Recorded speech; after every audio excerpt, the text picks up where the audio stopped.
Now, I'm sure that most of you know the old story about the astronaut who went far out into space and was asked on his return whether he had been to heaven and seen God. And he said yes. And so they said to him, well, what about God? And he said, she is black. And although this is a very well-known and well-worn story, it is very profound. Because, I tell you, I knew a monk who started out in life as pretty much of an agnostic or an atheist. And then he began to read Henri Bergson, the French philosopher who proclaimed the vital force, the élan vital, and so on. And the more he read into this kind of philosophy, the more he saw that these people were really talking about God. And I've read a great deal of theological reasoning about the existence of God, and they all start out on this line. If you are intelligent and reasonable, you cannot be the product of a mechanical and meaningless universe. Figs do not grow on thistles. Grapes do not grow on thorns. And therefore, you, as an expression of the universe, as an aperture through which the universe is observing itself, cannot be a mere fluke.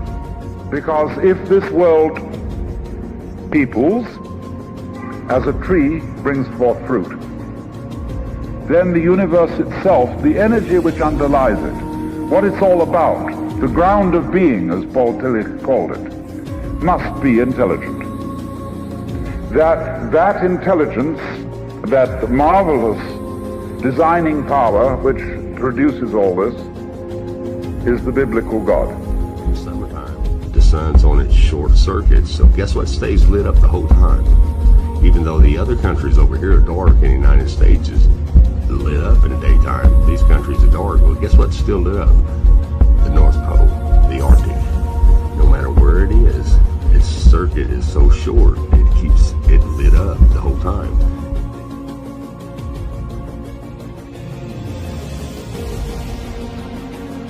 You see how its circuit is so small that it doesn't even set. It comes right back around because it's making a very small circle around the North Pole, the summer solstice.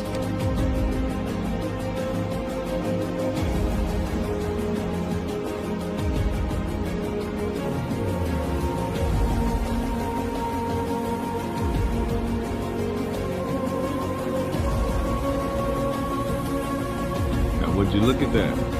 The sun and the moon in the same sky at the same time.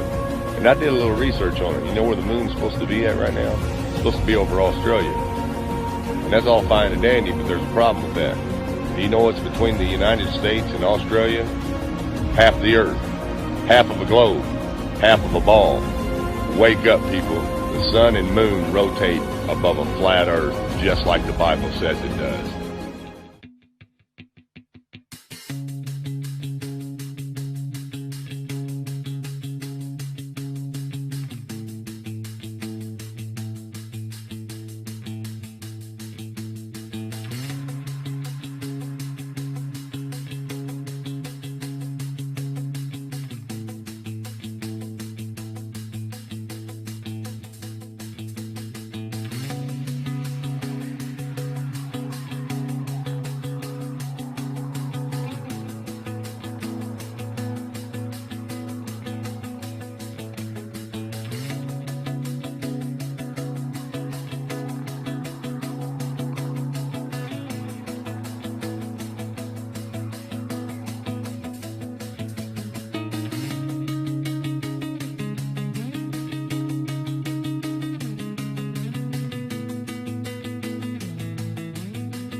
Now the book of Ezekiel tells us that there are angels in the late section of the book of Enoch that portray them as a class of celestial beings, along with the cherubim of the Satorium that sleep but guard the throne of God. The wheels of Galilean in fiery flame and burning fire, the four-eyed covered wheels, each composed of two nested wheels. The four wheels more with chlorium because the spirit of the cherubim is in them. And as you can see here in the 1888 Flammarion engraving, you have Enoch reaching through the firmament. You have the tree of life, you have the sun, you have the moon, and you have the stars within the firmament. The tree of life, Enoch reaching through the firmament. And what does he see on the other side of the firmament in the heavens? The wheels of Ezekiel. The wheels of Ezekiel, two wheels together as of four.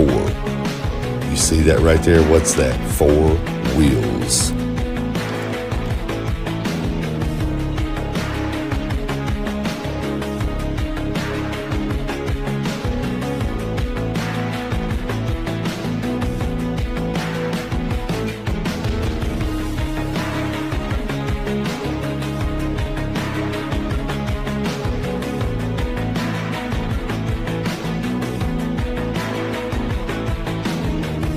Now, as we take a look at the stars and the planets, don't they look like wheels with the spirit, the angel, right inside of them? Take a good look at these videos.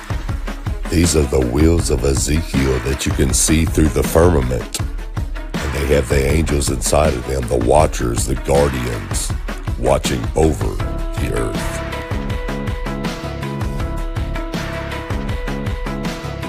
And you can see it plain as day right here, two wheels inside of each other.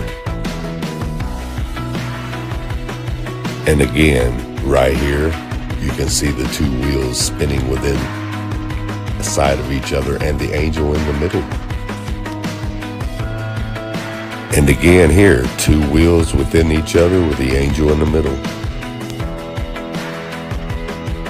And those are the guardians. Aren't they so beautiful on the other side of the firmament of water?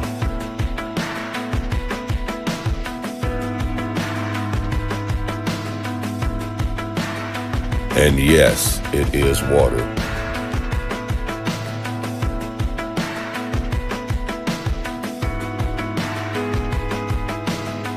God's creation is there for all to see.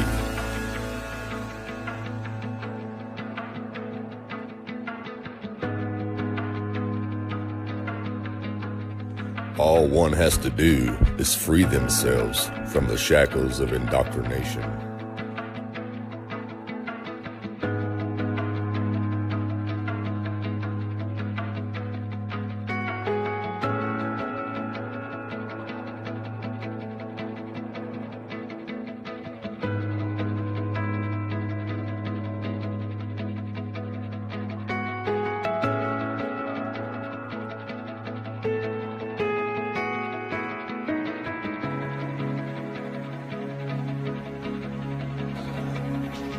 The earth is flat and stationary as it has always been. Thanks for watching, and God bless.